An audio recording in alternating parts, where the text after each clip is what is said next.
Warning, this podcast contains heavy spoilers for not just one movie, but entire franchises. We highly recommend going and watching these movies before listening to us as a companion piece that stitches all the timelines into one creepy, crime-ridden story. There will be no more spoiler warnings. We do not break character. After this, there is no turning back. You've been warned. Hit the music. You are talking about the nonsensical ravings of a lunatic mind. It's alive! It's alive! It's alive! It's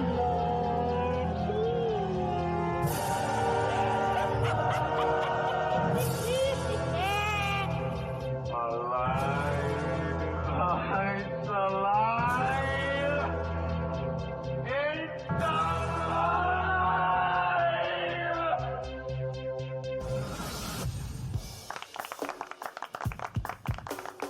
Okay, I'm in a bit of a better mood this week, so I'm a bit more awake, so I won't abandon the joke. But it's a quick one. Okay. What's a skeleton's favourite dating app?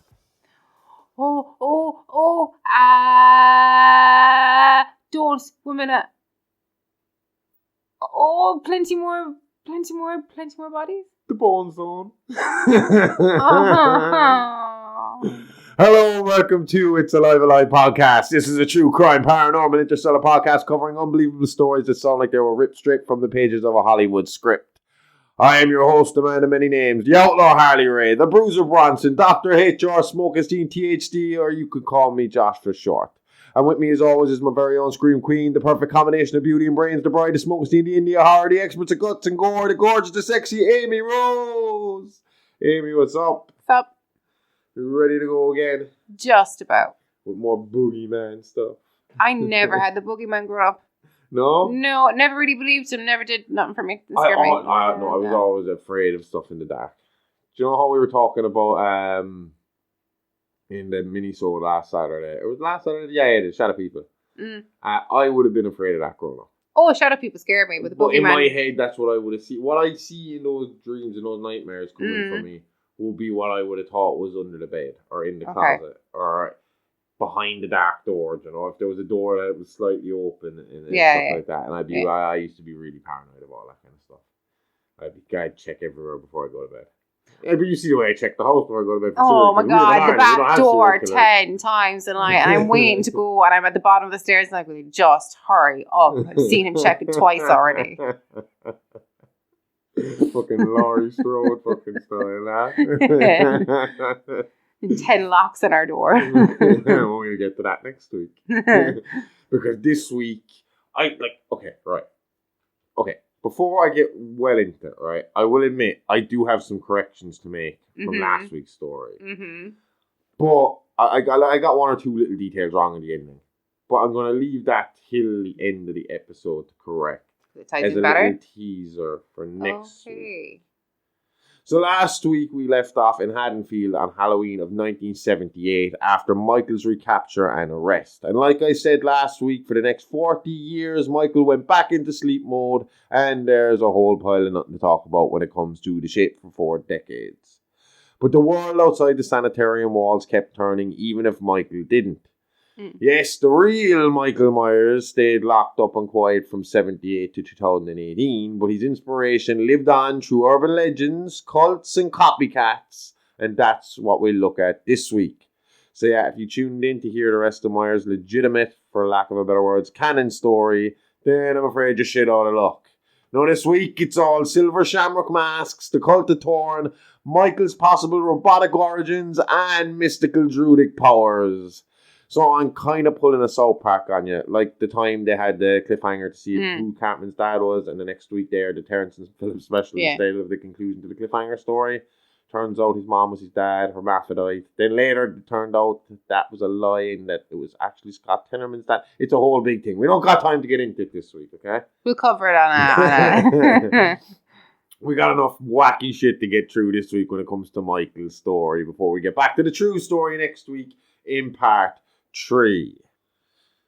See it as a little palate cleanser. Last week was a lot of medical reports, transcripts, stalking and killing, and we'll have a lot more of that next week again. So we're going to break it up with some stories inspired by the boogeyman, the shape, the monster known as Micheal Myers. I suppose first things first, before we get into Micheal Laurie and Dr. Loomis, who will feature in this episode, we'll start with a little urban legend, straight from the small town of Santa Mira, California, the location of a large Irish community and the Silver Shamrock Novelties Factory.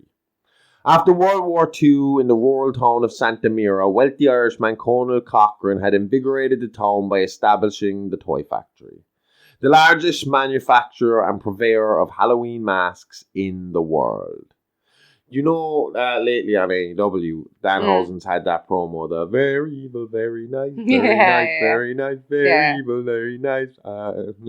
That's basically, that was the Silver Shamrock ad that comes from the urban legend. It's attached to the urban legend. Oh, yeah. And basically, when they were selling these masks, they used to run this ad.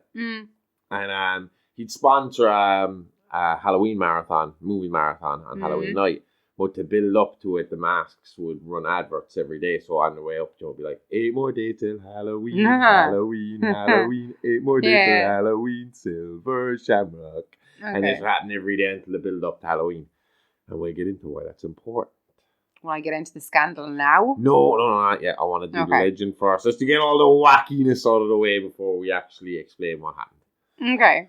So these masks were super popular at the time. I believe they glowed in the dark, which would have been a cool novelty in the 80s. In the late 80s, early 90s, if they could make it glow or go 3D with red and cardboard and green cardboard glasses, it was happening. Yeah, those glasses were shit. Mine were like all broken within an hour. Like sweat would just make them disintegrate. Oh, they're gone. It's like the paper straws now. So the legend goes that Conal Cochran had mastered robotics. Like beyond what even we have. Think Blade Runner level replicants, but with the personality of Micheal Myers. The legend says the town of Santa Mira was only populated by factory workers and, well, robot slaves or goons of Cochran's. Yeah, and there's the first told in the story. There's no way an Irishman is going to name his new company community Santa Mira. Yeah, it'd be more like Ballymacmary or something like that.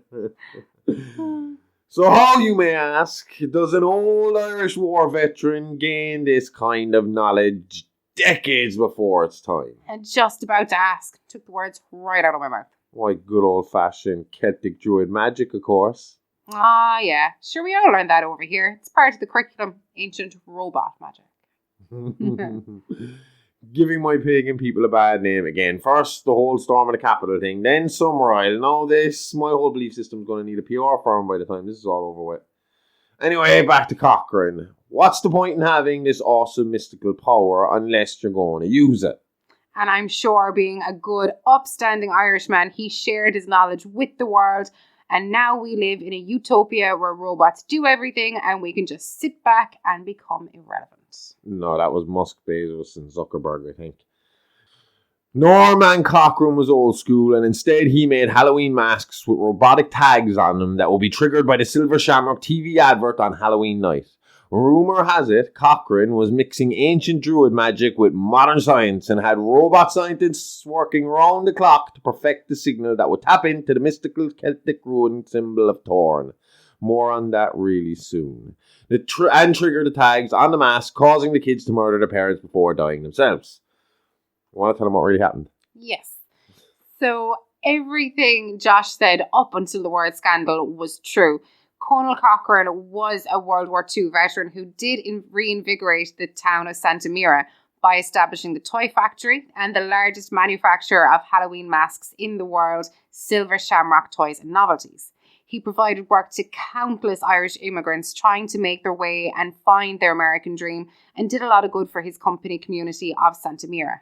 Thing was, in the 1980s, more competition started to hit the market, and with the advent of cable television, now Cochran didn't just have the local competitors, but national ones too, with mail order advertising becoming more prevalent at the time. So Cochran was feeling the heat, and in order to cut costs and to keep the factory doors open, he started to cheap out on manufacturing material, causing an unapproved substance to get mixed with what was usually 100% latex masks. The substance caused the children that wore them to break out in terrible rashes and in some instances become very sick, even causing the death of one child, Buddy Kupfer Jr. Am I saying that right? Kupfer? I think so. Yeah. So he acquired his mask on the house and directly from Cochran himself when his father was a toy store owner called to pick up his Halloween shipment. Yeah, Cochran wasn't happy. It broke his heart that he'd made, that he had caused the suffering of another child. His target audience, his life's influence for decades. Some say it was an accident. Some say it was suicide.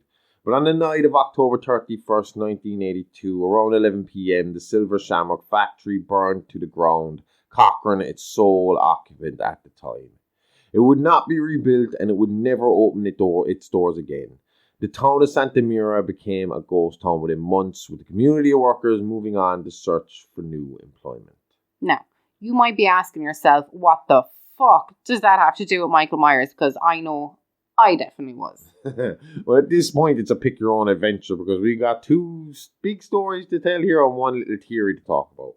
I'm going to lead in with this theory because it directly answers your question above. Then we'll look at the cult of Thorne and Loomis before we jump over to 1998 and the copycat killer that struck in California to mark the 20th anniversary of the Haddon Massacre of 1978. Cool. So how does Colonel Cochran and Silver Shamrock masks tie into this story? This story about a kid who's obsessed with masks, then on Halloween night 1963 puts on a clown mask and murders his sister before becoming totally catatonic. Which was a few decades after the legendary Cochran attack, so that couldn't be it.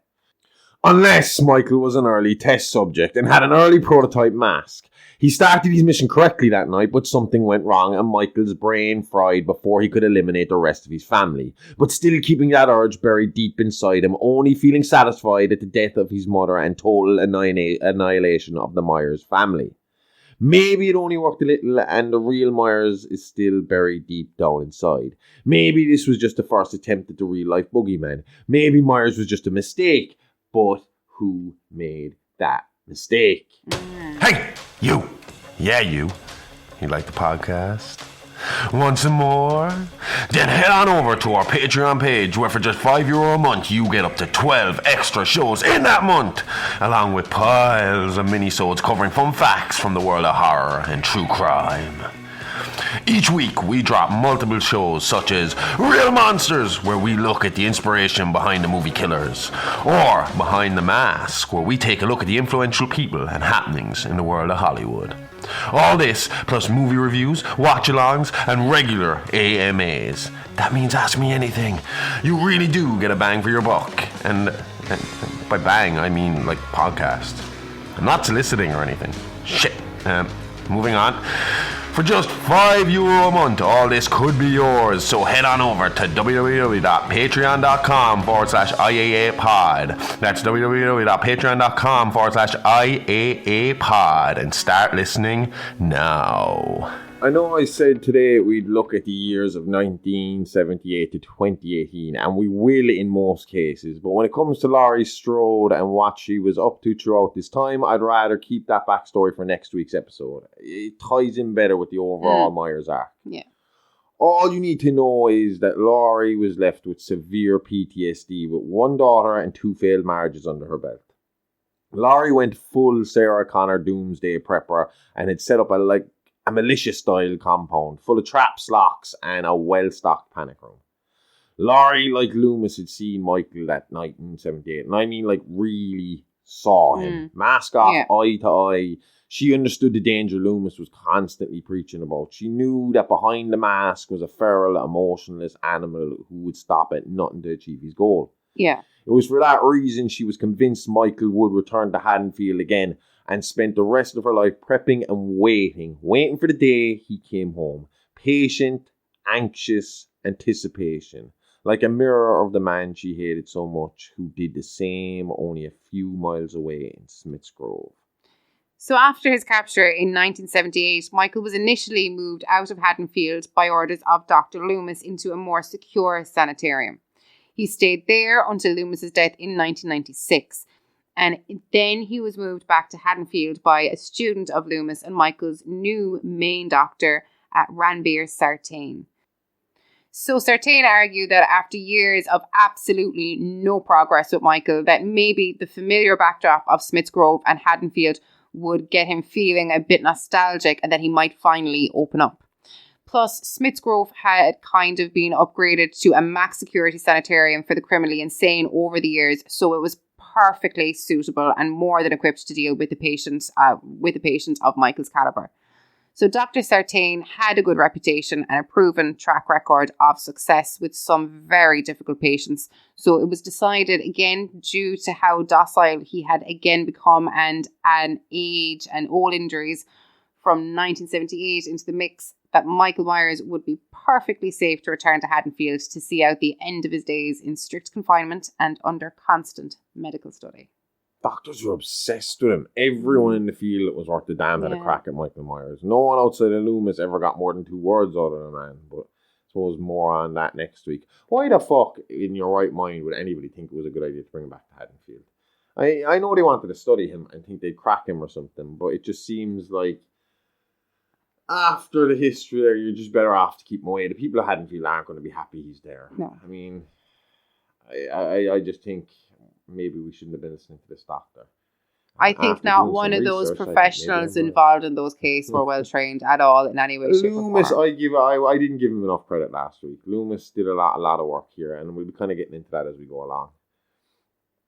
Because while Laurie was prepping, and while Michael was laying out on the psychiatrist's couch talking about his feelings with Sartain, Loomis was left busy in Haddonfield. Michael had become something of an icon in the 1978 attacks, and icons attract fans, fanatic fans, over-the-top, psycho, stalker fans, cult-starting fans, and apparently that's what happened in 1988, when Dr. Terence Wine, the chief administrator of Smith's Grove Sanitarium, began to build a little following that he called the Cult of Thorn. Now, again, we already talked about this a little bit because it also links up with our urban legend from before. Yep. And I'll talk about that a little later more again. Wine and his followers believed Micheal Myers was only a vessel, a host body for an evil ancient entity known as Thorn, named after a constellation of stars that can be typically seen best on October 31st. The constellation was supposed to hold a dark curse known as the Curse of Thorn. Want to tell them about it? So the Curse of Thorn is a mystical runic symbol based on a namesake constellation Thorn that could appear during the ancient feast called Samhain, the holiday also known as All Hallows Eve or simply Halloween. To prevent mass death among tribes, one family was chosen to bear the curse. This curse would require the bearer to sacrificially murder his or her entire family, which would in turn spare the entire community from events such as plague and drought. The curse also appears to give the cursed inhuman strength and immunity from death. The Curse of Thorn is placed on a child by a leader of the Thorn cult. It commands the child to kill his entire family as a blood sacrifice to keep the cult alive. It also makes that child able to withstand serious injuries that would result in death for any normal human being.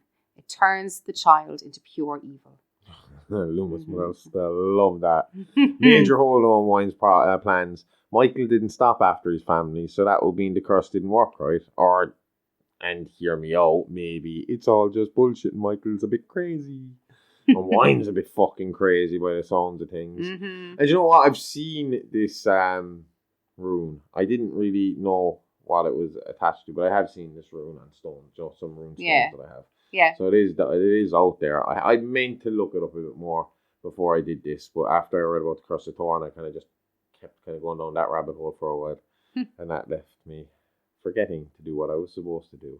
Either way, Wine and his followers firmly believed the myth and the repercussions of the curse and not appeasing the evil god Thorn. Not much is known about this cult, only what Dr. Loomis has shared with us in his book The Devil's Eyes and The Devil Walks Among Us.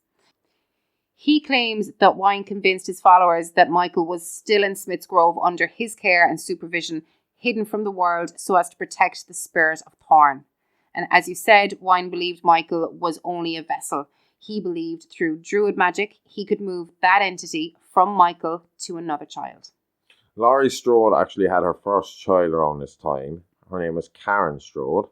Wine used this information and her reclusivity at the time to fabricate a story, using another troubled child by the name of Jamie Lloyd as Strode's surrogate child. In fact, he didn't stop there. Wine told his followers that Micheal targeted Laurie to begin with because he was her younger sister and a baby at the time of the murders. Now, this was brought up as well because when Micheal broke out of the sanitarium the first time, the first thing he had actually written on the walls in blood before he left was sister. So that's how that rumour got started as well. He was referring to Judith. Yeah. But people thought he was, because that got out there, and obviously urban legends, the way they get started, it was like he was after his sister, so Laurie Strode must have been his sister. Okay. Laurie Strode, DNA tests were even done. Laurie Strode is a Strode. And not his sister. No, and so Wine was using this information, and again, like I said, the reclusivity, and he kind of he faked this Laurie Strode death situation. He said she'd been in a car accident. He spread this rumour she'd been in a car accident. Laurie was seen so little at the time that people would believe it, Yeah. So at the time, there was this troubled child who was in foster care. She was orphaned and she was in foster care. Her name was Jamie Lloyd. Now, Jamie was also under the care of Dr. Loomis, and it was for a specific reason. It's because she also stabbed her foster mother while wearing a clown costume. Oh, so there was a lot of similarities to the Micheal case. Now, again, it was her foster mother. She didn't kill her, and she did stab her, and she ended up in care for a good few years after that. But obviously, Wine took that to be a sign of the next, like the Antichrist is here, the next Myers is here for us, Yeah. So he spun that with his followers. So, obviously, a lot of cult either bullshit as usual, just trying to... again, he was telling them that Micheal was in the sanitarium and under his control. The only reason that the public didn't know was because they'd be outraged. He was in an underground special cell, where he would be taken care of and recuperated until he would next rise for the Curse of Thorns, Yeah. And then he led him to believe that this child, Jamie, was actually the child of Laurie Strode. Now, I'm sure if Laurie had known at the time, she would have came out and, said no and helped out. But it was kind of something that was swept under. It was kind of something that was kept within this little cult, Okay, yeah. So he would regularly send his followers out, every, not regularly, not every Halloween, but every couple of Halloweens, he would send his followers out in these Myers costumes, in the Shatner mask, in the overalls, and have them stand and kind of stalk the Strode, the remaining Strode family, or the Lloyd family, or the family taking care of Jamie Lloyd. Oh, okay. And follow Jamie Lloyd. Yeah. Basically like what Scientologists do when a Scientologist leaves. They were doing this to these two families for years. So obviously more rumours would start about, Micheal Myers is back around the place. So you have all these stories of Myers turning up throughout the 90s and stuff like that, when it was usually one of these assholes. It's like when it was like the time when It was coming out and we had that situation where clowns were seen everywhere. Yeah. But this was them. Now, again, this links us right back around to that urban legend as well with the Silver Shamrock Mask. Right? Because another belief is that he wasn't using his followers. He was using robots that he had acquired from our good friend Cochrane. Okay. And that these were Myers drones, kind of cyborg drones. Yeah. And that they were going out to do his bidding. Because that's the thing about it. Although we don't know a whole pile about what's going on here, there was a few suspicious deaths around the area, or just sporadically over the 90s and kind of late 80s, early 90s. Yeah. That are kind of attributed to this cult but can't be proven because it's very hard to find who was in the cult to begin with. Okay. Now, apparently there is the tattoo of the room that a lot of them will have. That they have a, But again, a lot of the people who were involved with this cult went missing from Haddonfield once the cult Everything kind of was expired done. itself. And we will get to Mhm. that too. Because just like every other cult leader, he could not follow through on his promises. You want to tell him what happened, Amy? Yep, so it's believed around 1995 the group grew disillusioned by wine and the lack of results from his promises, and that one member came across Michael's files, discovering the truth about his whereabouts and Wine's lack of interaction with him. This proved to be the final straw, and on Halloween night of 1995, Wine was found by Dr. Loomis dead in Smith's Grove Sanitarium's basement, surrounded by Celtic Druid symbols on a makeshift altar in his cult robes and a Micheal Myers mask, having been sacrificially stabbed to death by his own followers for his deception.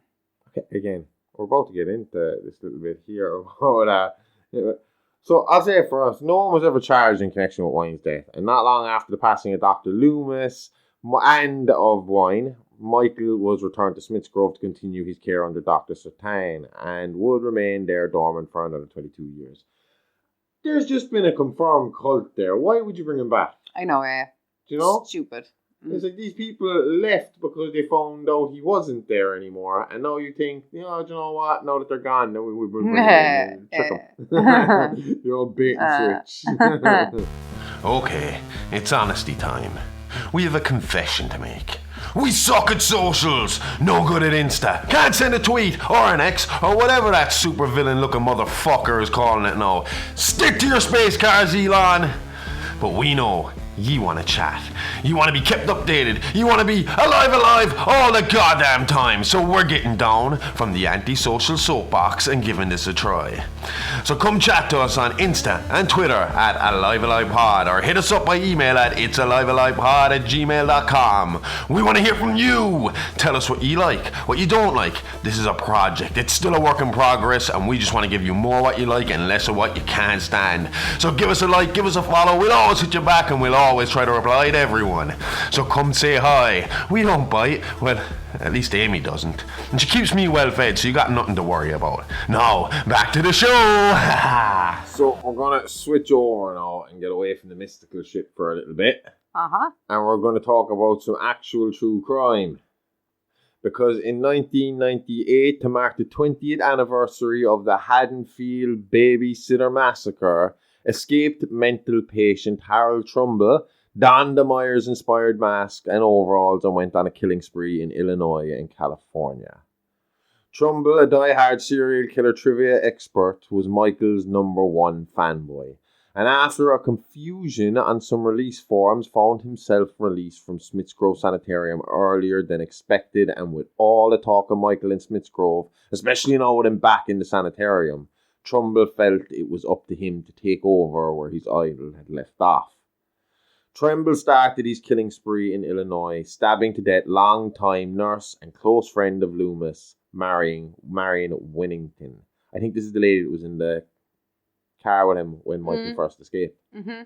Along with two teens, Jimmy Hodel and Tony Alger, who happened to be playing hockey outside her house at the time of Trumbull's arrival. It's believed he was looking for Loomis's old case files, which Marion had inherited on his death. So he wanted to be exactly like Michael and planned to study these files to get the MO down to a T. Yeah, and with the heat on, Trumbull moved his massacre from Illinois to California, targeting a woman who I have to say is Laurie Strode's doppelganger. They could have been sisters, to be fair. Yeah, Trumbull definitely spent time picking her out, and the resemblance was uncanny. It couldn't have been a coincidence. Either way, Kerry Tate and her son John lived on the grounds of Hillcrest Academy, a private boarding school in Summer Glen, California. Over the Halloween weekend of 1998, Trumbull murdered, in addition to the Illinois killings, Charles DeVore, Sarah Wainthorpe, and Will Brennan, along with seriously assaulting Molly Cartwell, Kerry, and John Tate. Trumbull's reign of terror ended when Kerry got the better of her attacker, pinning him to a tree with her car and taking his head off with an axe. Oh, overkill. Yeah, Kerry ended up in mental care the rest of her life after experiencing this, dying 3 years later of an unknown illness. You have to remember, it's the 20th anniversary. Interest has peaked again. Books, movies, documentaries, the media was littered with Micheal Myers. Even so much so that it inspired a terrible, cheap, and insulting reality TV show where contestants had to spend the night in the heavily cameraed Myers house in Haddonfield on Halloween. Over the night, a fake Myers picked off contestants one by one, and in the end it turned out to be a mockumentary-style fake reality TV horror special hosted by Busta Rhymes and Tyra Banks. Busta beat up the fake Myers in the end, saving the day, electrocuting them. I mean, these were cheesy, cheap, shitty fucking like fireworks going off and all that stuff. It was dumb and not well received by the Strode family or any of the people of Haddonfield, to be honest. Yeah, and I can understand why. Did you watch it? It was like a web series. I watched it in preparation for this, and I mean, Busta Rhymes is over the I heard about top. It's ridiculous. And I wouldn't mind. The Micheal Myers, they got a terrible costume for it. Yeah. Terrible costume. It looked like it came off Wish. I need to see it. So as I said at the start of the episode, I made a few mistakes last week. This was primarily with the ending and Michael's capture, which I'll redo here in just a minute. Okay. But first, I have to apologise for muddying the good name of Dr. Sam Loomis. Going off the urban legends of Michael and the cult of Thorn, the research would lead you to believe he was a raving lunatic obsessed with Michael. Realistically, he was a man who knew evil when he saw it, and he was determined to make it his life's work to ensure Michael remained in prison for the rest of his natural life. There is nothing natural about Michael's life. Either way, outside of his time studying Michael, he had to keep tabs on Dr. Wine, who he had been suspicious of for quite some time, and he was helping to protect and treat the misfortunate Laurie Strode Stan and Jamie Lloyd. So a good man overall, just a little tunnel vision in his life's work and Michael. So the ending, how did you fuck that up last week? Well, it wasn't a big fuck up. It's just little details that are kind of interesting. And it's something that I kind of passed over as well. And that's how he surrendered. So last week I spoke of how Deputy Frank Hawkins and Pete McCabe had Michael back into the old Myers house, and they were doing a sweep of the grounds to try and find him. What I missed was that McCabe was actually a sort of childhood friend of Michael's. His mother used to send him there on play dates with the silent child out of pity. And McCabe apparently was reminiscing about how Michael used to just spend all his time throughout these play dates just standing at his sister's window, staring out the window and into the abyss. It was as he recalled this memory aloud for Hawkins, who was searching a different room, that Michael struck, and like I said last week, he moved with the speed of a predator just waiting to strike. He began to strangle McCabe with some rope. Hawkins then entered the room, shooting McCabe through the neck by mistake, killing him in an attempt to save him from Myers. Then, just as he did in 1978, Michael walked from the room, down the stairs, and stood in the exact same spot he had all those years beforehand as a deranged 6-year-old, waiting for his parents and the police to come and take him away, just replacing his parents with Loomis this time. It completely passed me over the actual meaning behind him walking out after him. I mean, that must have been like him reliving the sister's mother killing McCabe and then strolling outside, right down those same stairs, right out the same door, right down the same path, and stopping at the exact same point to be taken back into custody. So, the court listened to Loomis's recommendation for what should be done with Michael before deciding he was still classified insane and sent back to a sanitarium. Loomis had recommended the death penalty, saying, "My suggestion is termination. Death is the only solution for Michael. There's nothing to be gained from keeping evil alive." And he was right, because 22 years later, the shape would come home again. Loomis again left down by one of his Smith's Grove colleagues. This time, though, Michael knew time was running out for him. So he would hit the berserker mode button hard and go on a killing spree unlike anything seen in modern history to this date. What'll happen to Haddonfield when Michael returns? What'll happen to Laurie and her now grown family, which includes her daughter Karen, her son-in-law Ray and granddaughter Alison? What'll happen next in the mythology of Michael? All this will be answered, and even more next week in The Shape, Micheal Myers Part 3. And 4 next week as well. We're giving you 2. Because I know this week's a little bit short. We're under a little bit of pressure to get these 2 scripts written. And we got an interview as well tomorrow to do. We do. So we got this nice little palate cleanser in here with all the fun Michael stuff before we get back to the terrible, awful, dreary life of Micheal Myers and all the bits. Yeah. So until next week, same alive time, same Horrorverse channel. See you next week. Love you. Bye bye. Bye bye.